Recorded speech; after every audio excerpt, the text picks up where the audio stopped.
धीरेन्द्र कृष्ण शास्त्री जी महाराज जी के श्री चरणों में आपके दर्शन से ही पूज्य बालाजी सरकार का दर्शन अनुभव हो रहा है। आपके चरणों की धूल ये दास अनिरुद्ध अपने माथे पर सजाता हुआ अपने आप को कृतार्थ समझ रहा है।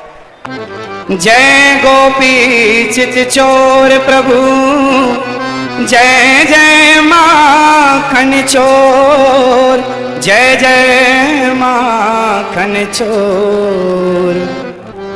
राधा मेरी मात है, पिता मेरे घनश्याम।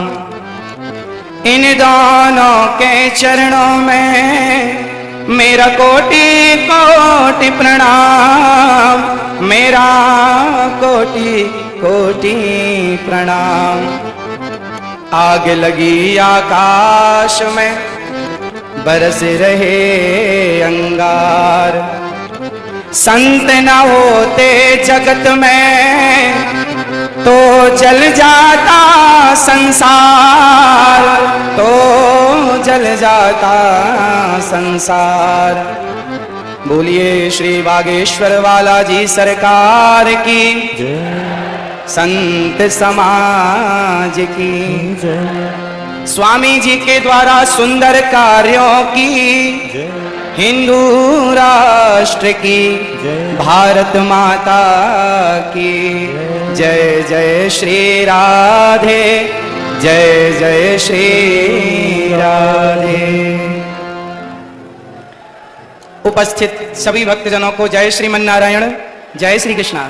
सभी माताओं बहनों बेटियों को, पिता तुल्य बुजुर्गों को, सबको जय श्रीमन्नारायण। पूज्य मलुक पीठ वाले महाराज जी जिनके चरणों की धूल ये दास बनने की कोशिश कर रहा है, ऐसे पूज्य स्वामी जी भगवत तुल्य पूज्य स्वामी जी के श्री चरणों में और पूज्य संत श्री आप सभी विद्वानों के, गुरुजनों के और संतों के श्री चरणों में बारंबार नमन। पूज्य स्वामी श्री धीरेन्द्र कृष्ण शास्त्री जी महाराज जी के श्री चरणों में आपके दर्शन से ही पूज्य बालाजी सरकार का दर्शन अनुभव हो रहा है। आपके चरणों की धूल ये दास अनिरुद्ध अपने माथे पर सजाता हुआ अपने आप को कृतार्थ समझ रहा है। आपने इस दास को यहाँ बुलाकर, जैसे सुदामा को भगवान श्री कृष्ण ने गले से लगाकर सुदामा का मान बढ़ा दिया, ऐसे स्वामी जी ने दास को याद करके दास का मान बढ़ा दिया। आपके चरणों में बारंबार नमन, बारंबार नमन।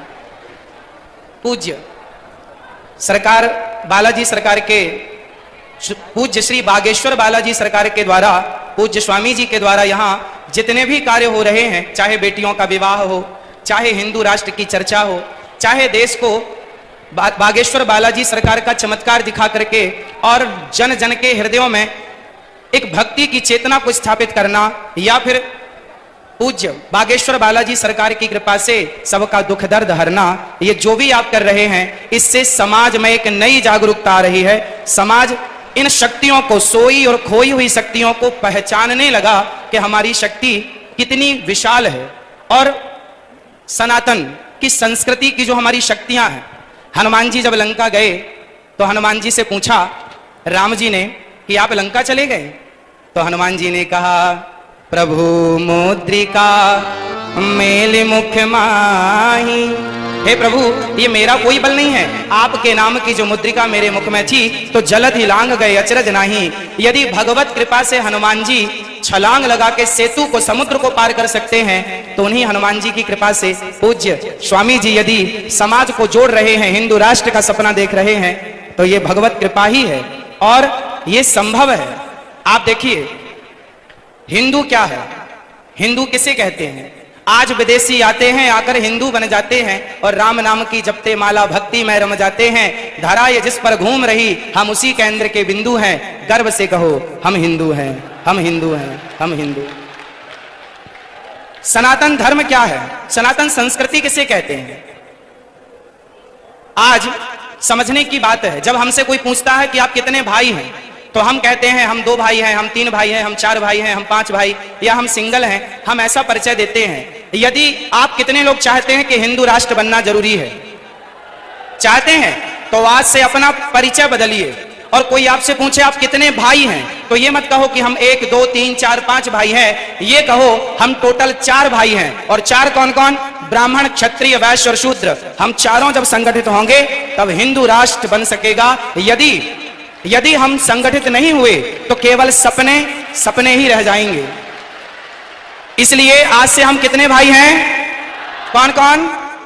ब्राह्मण, क्षत्रिय, वैश्य, शूद्र, ये चारों मिलकर जहां सुमति तहां संपत्ति नाना, जहां कुमति तहां विपत्ति निदाना। जहां संगठन होता है ना वहीं विजय होती है।